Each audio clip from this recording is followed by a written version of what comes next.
Welcome to দাসারি centre. প্রতিদিনের মতো আজকে একটা ভিডিও নিয়ে চলে এলাম শর্ট আপডেটের মধ্যে। সবাই বলেছিল দাদা সামার স্পেশাল লেডিস আইটেম দেখানো হচ্ছিল, তো জেন্টস আইটেমের জন্য সামার স্পেশাল আইটেম এসে গেছে। গরমে খুব ভালো খাবার নাও, যদি ডিজাইন পছন্দ হবে অবশ্যই দোকানে ভিজিট করে নাও। ঠিক আছে, খুব সুন্দর সুন্দর ট্রেনিং কালেকশন আছে, পুরো ফুল কটনের ওপর মাল হবে। আর কাপড়ের কোয়ালিটিও খুব ভালো, সাইজ হয়ে যাবে তোমার M L XL double XL, চারটে সাইজ অ্যাভেলেবেল হয়ে যাবে। যাদের যাদের পছন্দ হবে অবশ্যই দোকানে ভিজিট করে নাও ফটাফট করে। পুরো ফুল কটনের উপর ট্রেনিং প্রিন্ট, একদম ইউনিক প্রিন্ট, যেগুলো একদম গরমের জন্য সামার স্পেশাল চলছে, সেই সব প্রিন্টগুলি অ্যাভেলেবেল হয়ে গেছে।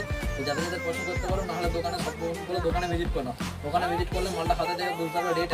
যাদের যাদের পছন্দ হবে অবশ্যই দোকানে ভিজিট করে নিতে পারো। ঠিক আছে, অনেকে বলেছিল যে দাদা সামার স্পেশালে কিছু হাফাতা শার্টের মধ্যে, তো হাফাতা শার্ট আগে এসেছিল তো দেখানো হয়নি, তো আজকে আমি প্রতিদিন আপডেট পেয়ে যাচ্ছে। তো একদম লাইট চার্টের মধ্যে আজকে ভিজিট করে নেবো। এটাও খালি কালারগুলো দেখুন, পুরো লাইট কালার চার্টের মধ্যে প্রত্যেকটা কালার একদম ইউনিক কালার আছে। ঠিক আছে, এগুলো আজকে দেখালাম, আবার হাফাতা শার্ট পরে ঢুকবে। যাদের যাদের পছন্দ হবে অবশ্যই দোকানে ভিজিট করে নিন। Thank you.